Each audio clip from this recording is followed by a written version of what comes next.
ये जितने भी हमारे महापुरुष हैं उनकी जयंतियाँ न मनाएं, हमारी आने वाली पीढ़ी उनको न जाने, इसलिए कोई पहली बार नहीं। इसके पहले तो टीन उन नहीं लगाए थे, बाउंड्री फाँद के गए थे। इस बार तो इस तरह से कर दिया कि किसी तरह से एक चींटी भी न जाए, पूरा टीन सेट से कर दिया कि महापुरुषों को लोग न जाने, जो देश की आज़ादी के लिए, जो अपने विचारों के लिए, दलित पिछड़ों के लिए, पीडीए के लोगों के लिए जो आवाज़ बन के लड़े हैं, जो अंग्रेज़ों से भी लड़े, और जो बाबा साहब भीमराव अंबेडकर ने लिखा है उस संविधान को हम आप न जाने, उस आवाज़ को। नमस्कार दोस्तों, मैं प्रमोद कुशवाहा आपका स्वागत करता हूं आपके अपने चैनल युवा एक नई सोच में। दोस्तों, अभी 2027 से पहले सेमीफाइनल होने जा रहा है, अर्थात 2027 में जो चुनाव होने वाले हैं उसके पहले उपचुनाव होने जा रहा है। सभी राजनीतिक पार्टियों के लिए सेमीफाइनल का मैच के समान है। अभी हम प्रयागराज में है और हमारे साथ वकील संघ है। आइए इनकी राय जानते हैं कि उपचुनाव में, क्योंकि फूलपुर में भी उपचुनाव होने वाले हैं, वकीलों की क्या राय है, वह कहाँ स्टैंड कर रहे हैं। सब तो पहले सर आपको हमारे चैनल पर स्वागत है। बहुत बहुत धन्यवाद सर। क्योंकि 2027 से पहले उपचुनाव होने वाले हैं, फूलपुर में भी उपचुनाव होने वाले हैं, तो वकील की क्या राय है, वकील संघ कहाँ जा रहा है इस बार? वकील संघ कहाँ जा रहा है, वो संविधान के साथ रहता है, संविधान ही उनकी सब कुछ है। वकीलों की पहचान आज भारतीय संविधान जो बाबा साहब भीमराव अंबेडकर ने लिखा है उसी संविधान से है। अभी इस गवर्नमेंट ने इसके साथ छेड़छाड़ की पूरी योजना बनाई, पूरी साजिश किया। सारे किसान, नौजवान, छात्र, वकील सब मिल करके उनके जो ये कदम था उसको रोकने का प्रयास किया, और अब उसी के साथ है सेमीफाइनल। ये तो कह रहे हैं सेमीफाइनल नहीं, सब इंडिया गठबंधन के साथ, संविधान के साथ है। अभी इन्होंने 3 काले कानून भी ले आए संविधान के साथ छेड़छाड़ करने से, इससे और भी बर्डन आया, लेकिन सुधार कुछ नहीं हुआ। पहले से ज़्यादा बर्डन सब आए। अब इन्होंने केवल धारा को इधर उधर किया है। ये टोटली डेमोक्रेसी फ्रॉड है। लोकतंत्र में पहली बार जो संविधान के साथ छेड़छाड़ किया, ये डेमोक्रेसी फ्रॉड है। जनता के साथ, जनता के द्वारा दिए हुए जो बाबा साहब भीमराव अंबेडकर के दिए हुए संविधान के साथ बहुत बड़ा खिलवाड़ किया इन लोगों ने, जो 3 कानून लाए। सर, अभी जैसे कि जयप्रकाश नारायण की जयंती थी, इस पर माननीय अखिलेश यादव जी जब माल्यार्पण करने गए तो उसके पहले ही वहाँ पर बैरिकेटिंग कर गई, टीन लगा दिया गया। इस पर क्या राय है, सरकार क्यों उनको माल्यार्पण नहीं करने देना चाहती? देखिए, जितने भी हमारे महापुरुष हैं उनकी जयंतियाँ न मनाएं, हमारी आने वाली पीढ़ी उनको न जाने, इसलिए कोई पहली बार नहीं। इसके पहले तो टीन उन नहीं लगाए थे, बाउंड्री फाँद के गए थे।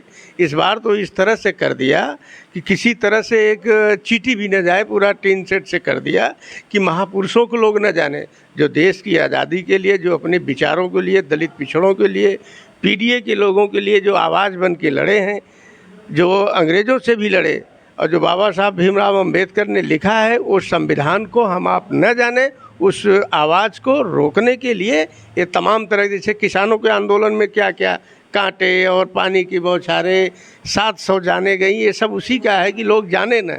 लेकिन अब वहाँ 700 जान गए, लोग जान रहे हैं कि पहले भगवान दूसरा किसान, यही देश को चलाता है।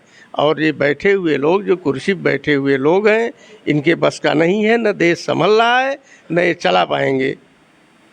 सर, अभी जैसे कि मुद्दे हैं, हरियाणा के चुनाव हुए, ऐसे तमाम चुनाव होते हैं। जब आप की पार्टियां जीतती हैं तो बीजेपी कहती है कि तब वो सर, जैसे कि अभी चुनाव हुए हरियाणा में, तो उस पर सर चुनाव के मुताबिक जो रिजल्ट आए हैं, एग्जिट पोल में कुछ दिखा रहा था और इस पर कुछ दिखा रहा था। इस पर वकील संघ की क्या राय है सर? ये तो पूरी तरह से जनता के साथ एक मजाक किया जाता है।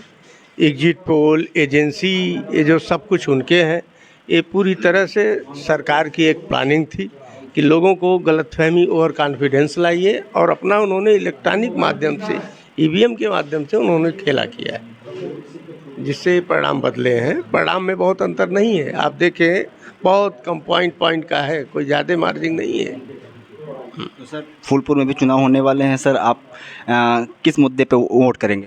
फूलपुर में तो 22 से लेकर के 24 तक जो यहाँ बेईमानी सरकार करती रही, उससे जनता ने 22 में भी समाजवादी पार्टी कैंडिडेट को हराया, 24 के लोकसभा में भी हराया। ये जनता के साथ जो छलावा इन लोगों ने, उसका बदला लेकर लोग पूरा हिसाब किताब कंप्लीट कर देंगे। सर 22 में भी चुनाव हुए और जो प्रत्याशी अब बनाए गए उसके पहले वो भी प्रत्याशी थे, और लोकसभा में जो माननीय अमरनाथ मौर्य जी थे, 2000 और 4000 का जो आंकड़ा है इसको समाजवादी पार्टी पार नहीं कर पा रही, इस पर क्या राय है? देखिए, समाजवादी पार्टी पार नहीं, समाजवादी पार्टी ये दोनों सीट 22 में भी जीती थी, 24 में उसको हराया गया है। ये सरकार में बैठे लोग, डबल इंजन के लोगों ने मशीनरी का दुरुपयोग करके हराया गया है। और ये फूलपुर की जो जनता है एकदम बैठी हुई है, दोनों चुनावों को पूरा हिसाब किताब इस बार उपचुनाव में अपना कंप्लीट कर देगा। आप किस मुद्दे पर वोट करेंगे?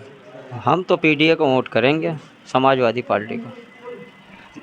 क्या आपकी नीतियाँ हैं, मतलब आप जो चुनाव होने वाले हैं उस पर क्या आपकी राय है? देखिए प्रमोद जी, भारतीय जनता पार्टी में करनी और कथनी में बहुत फ़र्क है। कहते कुछ है, करते कुछ हैं। तो जनाब मुस्तफ़ा को हम तो वोट करेंगे।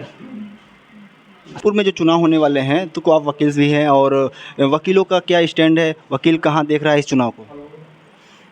सर्वप्रथम हम आप पत्रकार महोदय लोगों का धन्यवाद देना चाहते हैं, और हम आपको ये कहना चाहते हैं कि ये जो भाजपा की सरकार है ये जनता विरोधी है, ये जनतंत्र को जानती ही नहीं है। ये अपने मनमानी करना चाह रहे हैं पूरे प्रदेश में, और कर भी रहे हैं अपने मनमानी। और हम लोग पीडीए को आगे करके माननीय राष्ट्रीय अध्यक्ष अखिलेश यादव जी को अपना नेता मानते हैं, और उन्हीं के नेतृत्व में हम लोग फूलपुर विधानसभा को विजयी बनाएंगे। तो क्या मुद्दे होने वाले हैं, नौजवान और किसानों के किसको वोट करेंगे? भाजपा तो नौजवानों और किसानों की विरोधी पार्टी है। ये नौजवानों और किसानों के ऊपर कोई ध्यान नहीं दे रही है, और हम लोग नौजवान एक होकर के पूरे विधानसभा, फूलपुर विधानसभा में पूरे नौजवान किसान सब एक होकर के पीडीए को विजयी बनाएंगे। माननीय राष्ट्रीय अध्यक्ष अखिलेश यादव जी को प्रदेश लाना चाह रहा है, और उनको मुख्यमंत्री के रूप में देखना चाह रहा है।